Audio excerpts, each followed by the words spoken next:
This content may not be suitable for all ages. Listener discretion is advised. But he didn't take no for an answer, and just to make it end, I stupidly said yes and got in the car. I'd never in my life heard a man scream like that. I've never heard anything like that in my life. It was a brutal, guttural scream that was shrill to the ears yet deep in pitch. The sound of someone gone completely mad. Then, in a quiet, ominous voice, she said to me, "You have to share her, you know." From Disturbed Media, join your host, Chad, for true tales of horror, bizarre happenings, and unexplainable events. This is Disturbed.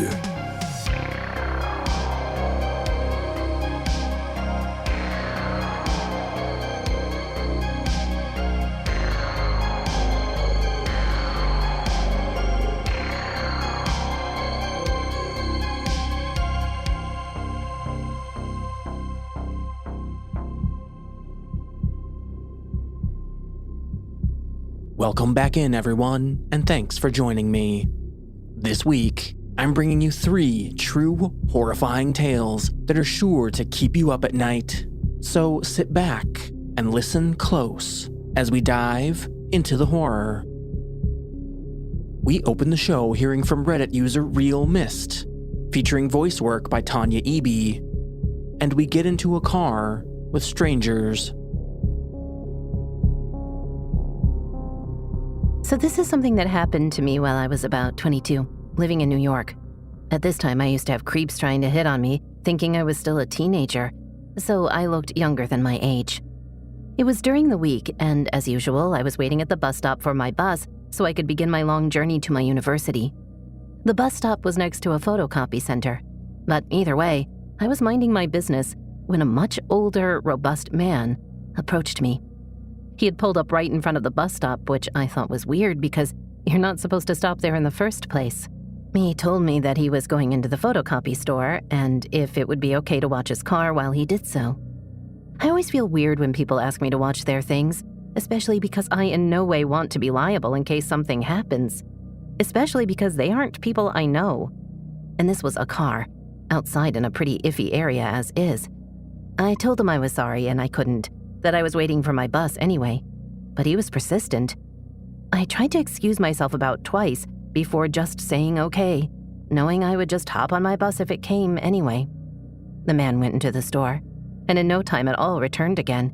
He thanked me for watching his car, even though I didn't even move from my original spot. I thought the encounter would just end there, but the man didn't leave. He asked if he could give me a ride, since I did him the favor of looking over his car, and I immediately said no thanks, it was fine. He continued to ask again, and this time I told him, like the first time I saw him, that I was waiting on my bus, so it wasn't necessary. But he didn't take no for an answer, and just to make it end, I stupidly said yes and got in the car. I sat in the front, and the entire time my mind was on high alert. I was running through plans on what to do if things took a turn for the worse. So I made sure my seatbelt was loose and kept my hand near the door in case I needed to tuck and roll. From the conversation this man decided to have with me, I knew it wasn't going to be a pleasant ride. He started telling me how he was Russian, etc., and I immediately tried to shift focus of any conversation from myself. So I'd answer with things like, "Oh, my cousin speaks Russian. I know like only one word," just to ensure he gets no further interest in me. In the moment, I remember apologizing in my mind to my cousin.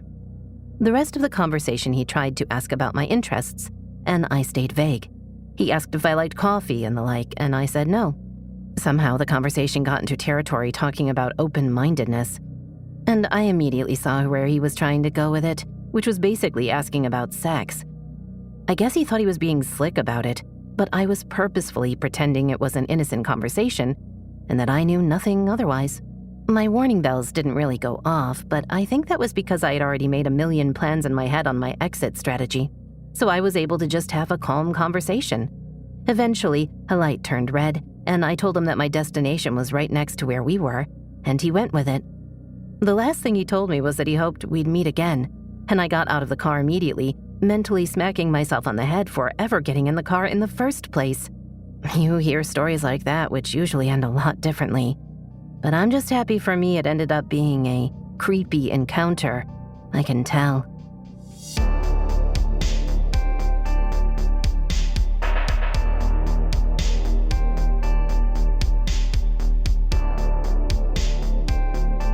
Are you listening alone? Rather brave of you. Up next, we check in with Reddit user Hundmeister, featuring voice work by Matt Bradford, and we encounter the man with the axe.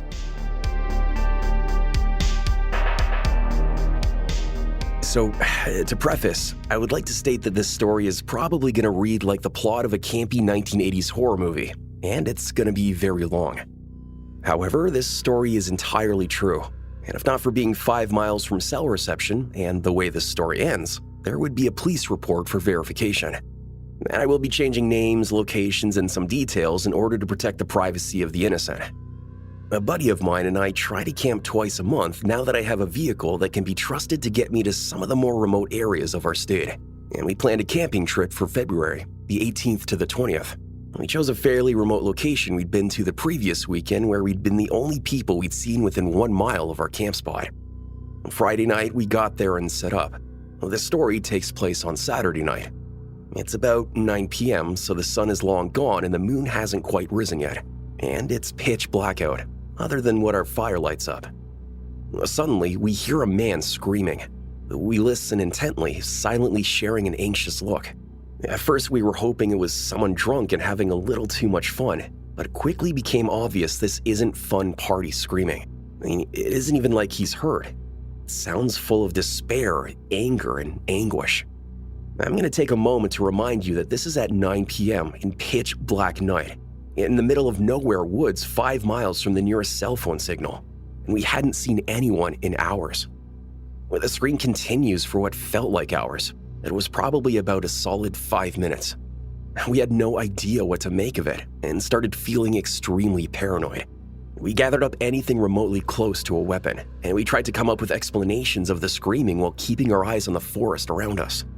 After about 15 minutes of fear-induced paranoia, I nearly fell out of my seat as I watched a flashlight and lantern slowly enter our camp. I greeted the stranger with a basic, "Hey, how's it going?" before he was even lit up by the fire. He responded quickly but flatly by asking if we could do him a favor. "Well, that depends on the favor," my buddy and I said in unison, obviously tense, holding our weapons close to us. The stranger proceeded to ask if he could hang out for a second by the fire, and given the two of us and one of him, plus our myriad of weapons gathered from around camp to within our arm's reach, we decided to agree and let him hang out. After a short second of awkward silence, I ask him what the hell is going on. He proceeds to tell me and my buddy that he was camping down the trail with his buddy, and that his buddy had snapped and tried to kill him. "Wait, what?" I said before the thought even finished processing in my head. "Is that the screaming we heard earlier?" The man slowly nods, staring blankly into the fire, and begins his story. We were just hanging out, man. We came up earlier today and my buddy just freaked out. He started screaming and he just wouldn't stop. Then he attacked me. He lunged at me. And I told him just back off and chill, Well, he kept coming after me and it started getting pretty violent. I don't know, I'm pretty sure he was gonna kill me. So I grabbed my car keys, the lights, and I ran. I don't know what to do, man. He just chased me and I ran. I don't know what to do. We don't have firearms or anything, but we do have a hatchet. My buddy and I looked at each other for a second, completely astonished. Then something horrible dawned on me. Wait, he chased you? Like he's on his way here right now? The man just slowly nods in reply. And right on cue, like some terrible horror movie come to life, we hear screaming from maybe 30, 40 feet from our camp, down the main trail. "I just want your fucking balance, Gary. I want your balance, Gary. Gary, where are you, Gary?" I'd never in my life heard a man scream like that. I've never heard anything like that in my life. It was a brutal, guttural scream that was shrill to the ears yet deep in pitch. The sound of someone gone completely mad. And the way he said the stranger's name would switch radically from long and sing-songy to short, guttural punches of sound. We killed our lights, became silent, and listened. And by some miracle, the madman didn't notice our camp and continued walking down the trail, screaming the whole way. Well, we ended up chatting with who we'll call Gary for hours, listening to the screaming getting further and further. And come to find out, they had taken 4.5 to 5 grams of magic mushrooms each, and his buddy, who we'll call Ty, was a co-worker of his and was fine for 3.5 hours, then suddenly snapped. It seemed as though Ty thought he could kill Gary and steal his good trip. We hear the screams get further and further for over 2 hours. And by this time, it's 11 p.m. The moon is starting to come out and it's below 30 degrees Fahrenheit. Ty had no jacket or flashlight, according to Gary. My brother and I are way too drunk to drive out of camp to get cell service, as it was snowy and icy and required 2 to 3 miles of highway driving after getting off the trail. And Gary was still lightly feeling the effects of weed and mushrooms, so he couldn't drive either. We had to make the decision to let the guy wander, hope he sobered up and he could find his way back. Oh, he did. Right into our camp. We hear yelling after about an hour of no screams, maybe 30, 50 feet from camp again. Hey, help! Please help me, I'm lost! And we can tell the man's walking from the woods into our camp. We tell Gary to hide just in case, and we greet the man with me carrying my 12-gauge shotgun and my 40 cal pistol holstered, my buddy carrying his AK-47 style rifle and his 2 9mm Glocks holstered. He was about 6'2", 6'3", and approximately 300 pounds. We talked to him, decided he was calm enough to walk with, and walked him back to his camp. He seemed really remorseful, and he said he blacked out and didn't remember anything, and that he had a falling out with his buddy. We escorted him back to his camp down the trail, and we returned and told Gary that Ty seemed cool, and if anything else happened to scream and come running, we would come out and help him out. It ended up being a happy ending. We made friends with Gary, and I got his phone number to make sure the next day he got back into town safely, back to his wife and kids, and we're actually planning a camping trip with him soon. But Ty, who wandered screaming like a deranged maniac into the forest, potentially wielding a hatchet to murder your friend to steal his good trip or whatever it is your psychosis-filled mind was thinking, for the love of God, let's not meet again.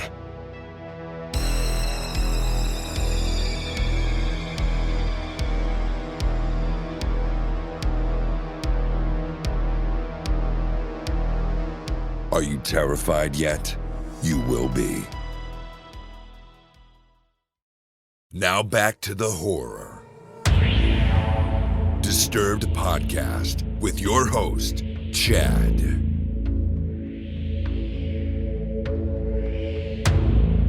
And finally, we close out the show with our title story, coming to us from Reddit user Zazzy Goose, featuring voice work by Nikolle Doolin. And we meet Mrs. Psycho.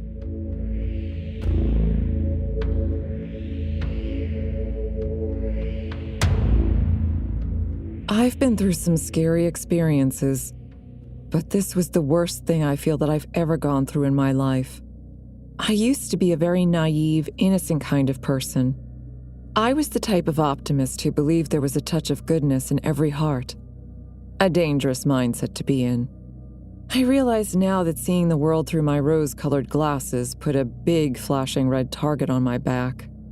Often when you think of scary stories involving creepy behavior and psychological abuse, you think of an occurrence from a stranger. In my case, it came from my mother-in-law. My husband's mother initially adored me. Not for any reason other than thinking that I could be easily controlled. I was meek with a passive personality, so it made sense that I would come across like someone who could be easily influenced. Looking back on it, I cringe at how creepy the situation really was. For the sake of this story, I'll call my mother-in-law by the name of Mrs. Psycho. At the beginning of my relationship with my husband, Mrs. Psycho and I were getting along great, or so I thought. She'd take me shopping, give compliments about my hair and girly stuff like that. As the relationship with my partner grew more serious, she'd rant and rave to everyone in our neighborhood about how much she adored me and how I was like the daughter she never had. So naturally, I thought things were progressing positively. But certain things were just really off about Mrs. Psycho. I noticed little tidbits of her behavior at parties and neighborhood social gatherings. She'd sulk in a corner and I'd chuck it up as her being socially awkward or anxious, but looking back at it now, I noticed that she was always whimpering about something negative going on in her life. How she fell off her bike and hurt her elbow while riding through a construction zone. How one neighbor complained about her parking in front of his house. Losing her job because she didn't get along with a coworker. The list went on and on. In every story, she portrayed herself as a victim of some unusual circumstances. One huge red flag that my mind didn't understand at the time was the story she was always telling about her other son, my partner's brother. She'd say some really disturbing things about how he'd held her, my partner, and his dad hostage in their own home, and how he'd physically punched their father in the face.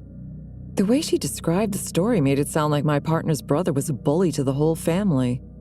And my partner didn't seem to think it was quite as severe as she made it sound. Regardless, in all her wild stories and accusations about him, she always scolded her son in ways that I just can't imagine ever scolding my own child. What my husband and I didn't fully interpret at the time was the underlying problem, which wasn't necessarily his brother, but the woman who had been a driving force for the insanity behind the behavior. Psychological abuse can trigger emotional responses in very unpredictable and disturbing ways. Mrs. Psycho's behavior became evidently creepy after our engagement. She showed signs of unhealthy enmeshment. First, she was angry that we didn't tell her immediately when we'd gotten engaged. Then she was angry when we changed the wedding date without first asking for her permission. She expressed a desire for my future husband and I to live in the upstairs of her house and pay her rent. We told her that we can afford our own home and we want to start a family, so that wouldn't work out.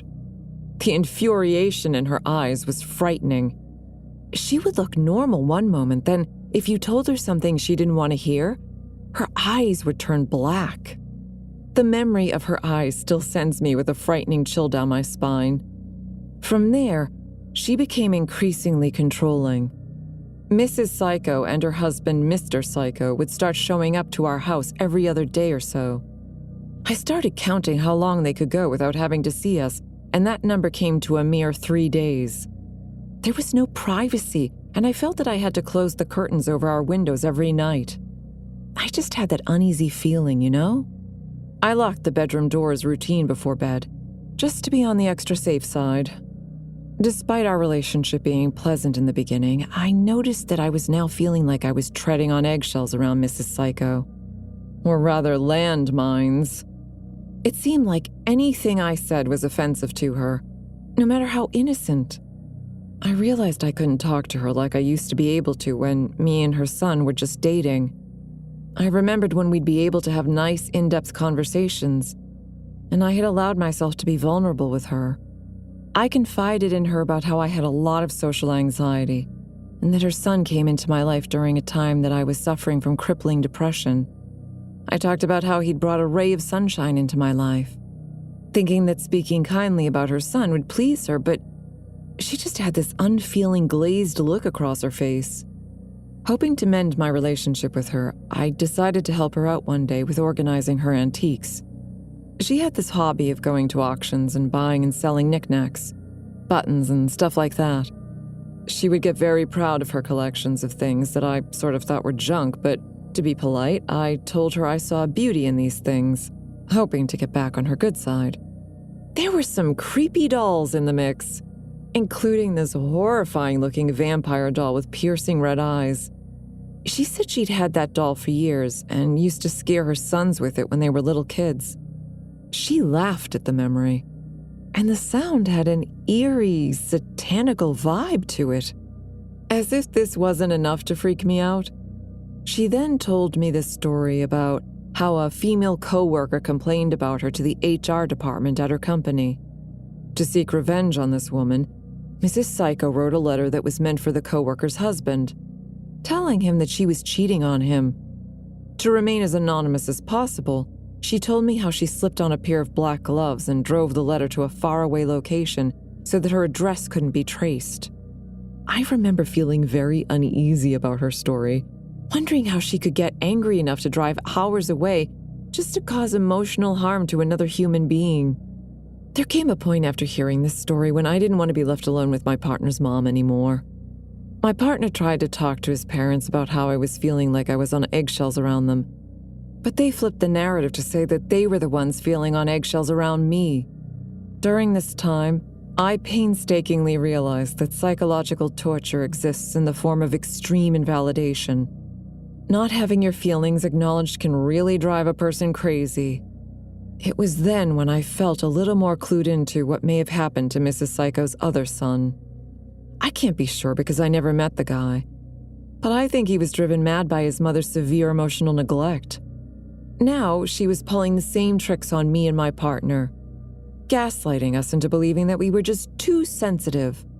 When my husband and I started figuring out that something was off, things got even creepier.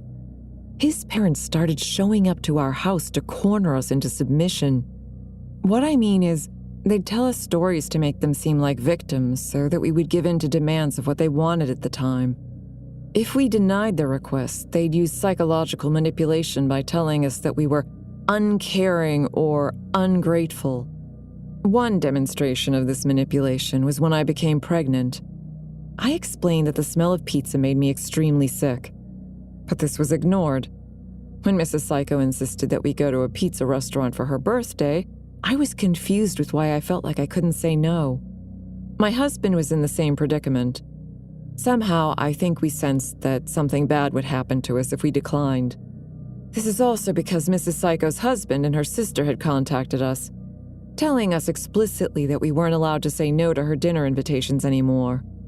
They explained it like, saying no hurts her feelings.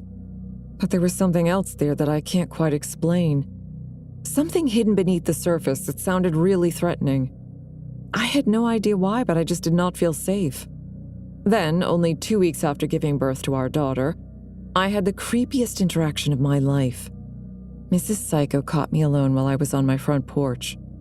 The weather was really nice, so I was rocking with my baby in one of our outdoor chairs. She came up to the doorstep and assumed a seat in a chair next to me. Then, in a quiet, ominous voice, she said to me, "You have to share her, you know." Her black eyes flicked to the infant in my arms. I know what you might be thinking, but this wasn't said in a cute, excited new grandma kind of way. Her voice sounded cold and possessive with certain passive-aggressive intent behind the statement. I naturally clutched my arms around my daughter tighter, feeling a protective instinct take over me. Mrs. Psycho had expressed to me before that she'd always wanted to have a daughter but was only ever able to have sons. Maybe I was being influenced by the postpartum hormones or just overall feeling paranoid, but a disturbing thought occurred to me that she might want to get rid of me somehow, to have my daughter to herself. I later told my husband about the bizarre interaction with his mom and how I couldn't keep up with the heavy psychological demands of his parents anymore. It was all taking a strange emotional toll on me, as well as a strain on our marriage, and I still couldn't pinpoint exactly why. Nevertheless, they were causing us a lot of stress, which was impacted on me all the more while I was trying to adapt to my role as a new mother. They even restricted me in bizarre ways, telling me I was not allowed to refer to our daughter as my baby. I had previously posted on Facebook about how excited and happy I was to be a new mom. I posted a side-by-side picture of me with my daughter with the caption, "She has my eyes," which was meant to be lighthearted and innocent. My mother-in-law commented on the post with, "My son had something to do with it too," which not only put a damper on the mood but also felt creepy. Like, why did she have to mention something we already know? It was almost as if my happiness made her more enraged. I really felt like I was starting to go crazy. The stress was enough to make me physically sick. At first, my husband hesitated when I told him about my concerns, stating the usual spiel that was natural for him to say, that they were his parents and he couldn't just drop contact with them. But something in his voice contained fear, and it wouldn't take long before he would realize how fucked up the situation actually was. The incident that drove him to the point of cutting off his parents happened when they cornered us in our own living room. demanding that we watch their unruly dog while they went on vacation for 5 days.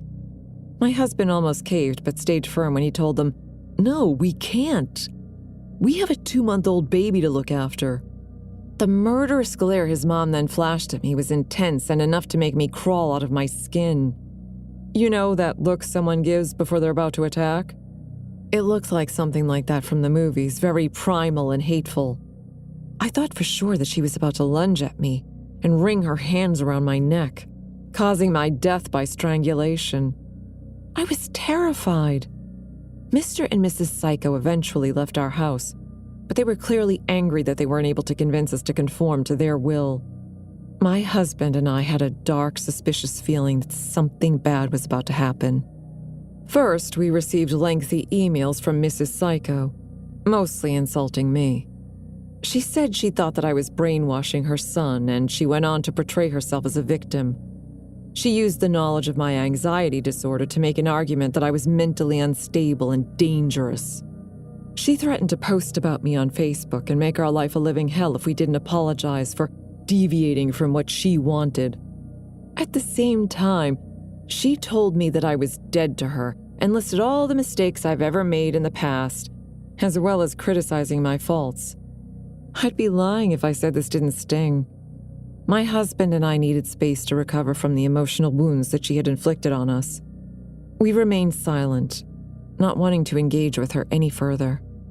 My husband and I were pretty scared as well as being hurt, spending most of our days cooped up in our bedroom, not knowing what to expect. But we stayed strong through the process of separating from the toxic relationship. Mrs. Psycho proceeded to make good on her threat, posting about me publicly on Facebook. She said I was batshit crazy. She even went a step further, saying that I had borderline personality disorder, in all capital letters. This came out of complete nowhere.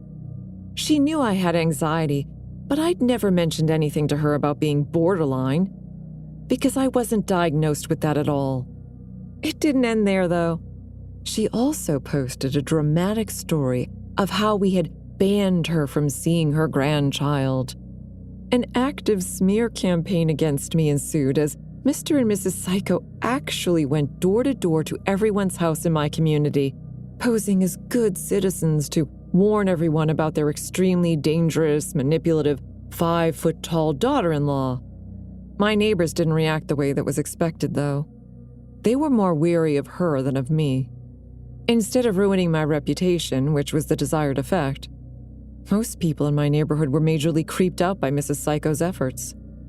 They were equally creeped out by Mr. Psycho's willingness to go along with the whole thing. I guess after years of being beaten down with his wife's abuse, he was just an empty shell of a man, a flying monkey to the proverbial wicked witch. There are a few doctors and therapists in my neighborhood who couldn't officially diagnose her since she wasn't their patient, but they said off the record that they believed Mrs. Psycho may have been projecting, meaning that she was, in essence, confessing that she is potentially dangerous and volatile while pinning it on me. This, along with some stories of Mrs. Psycho's interactions with other people in our neighborhood, confirmed that something was disturbingly off with this lady. This information made the situation all the more unsettling when Mr. and Mrs. Psycho showed up to our house for what we suspected would be a confrontation. My husband and I were watching Survivor in the living room with our baby when the doorbell rang. He crept to the front window to peer behind the curtain to see who it was. I could see fear on his face. "It's my parents," he said, and my blood ran cold. I immediately ran with the baby upstairs, pausing only to tell him that it was his choice whether to answer the door or not since they were his parents, but that me and the baby would be hidden away. As I made my way up the stairs, my husband hovered by the front door, conflicted. He didn't know what to do. Meanwhile, I could hear jostling at the front door like his parents were trying to force their way inside our house with a spare key. I thank God to this day that we had just changed the locks a few days before so they couldn't get in. I proceeded to run upstairs and close the bedroom door behind me, locking me and the baby inside. I held my daughter close, my heart thudding wildly against my chest. When there was a knock on the bedroom door, I reacted with a jolt. It scared me shitless. My husband's voice on the other side calmed me down, though. He told me he didn't answer the door. He was trembling when I unlocked the door to let him in. His face was pale. He showed me a text message from his dad saying, "Anyone home?" Followed by another text from his mother later saying, "You're a coward, hiding behind your keyboard." I don't know what would have happened if my husband had chosen to answer the door, but I shudder to think about it. My husband and I both blocked them after that. Phone numbers, social media accounts, everything. They moved away to another state, thank God. We have since had no contact with his parents for almost 2 years now, and our daughter is growing in a loving environment, free of toxicity. Sadly, we have had to block some of my husband's other family because they kept telling us we should talk to my in-laws. Which, by the way, feels a lot like being told, please contact your abuser. For this reason, I sometimes feel like it would have almost been better to be physically abused than mentally abused, because then there would have been some form of visible evidence of the harm that they had inflicted. In the meantime, they have so far made no attempts to contact us with an apology or anything. Instead, they once reached out with a nasty, "Have a shitty anniversary. You two are a match made in hell," which only further secured our decision to cut contact with them. I have since armed myself with knowledge so that I will be less naive about creepy behavior in the future. I've studied up on narcissism and the negative psychological impact that some people can have on others through gaslighting and invalidation. I hope that everyone listening out there may be aware that not all abuse is physical.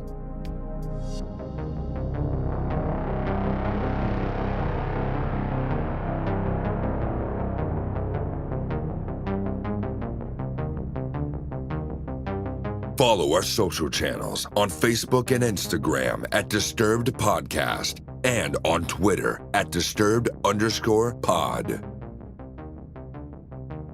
Submit your own experience to the show in writing or through our hotline, all available at disturbedpodcast.com. Disturbed is an independent production, funded through advertising and your support. And if you'd like to support the show, you can get early access to our premium feed featuring ad-free listening and bonus episodes. Visit patreon.com/disturbedpodcast to learn more. And a shout out to our newest supporters, NJ Kippen, Julie Weidmeyer, Brooke Want, and Andrea Thomas. They all get instant access to our catalog of bonus episodes, ad-free listening, and 24-hour early episode releases, and you can too. Patreon.com/disturbedpodcast. Music by Carl Casey at Whitebat Audio and Co.ag. Thanks for listening. We'll be back next Thursday with a brand new episode. And stay safe out there, y'all.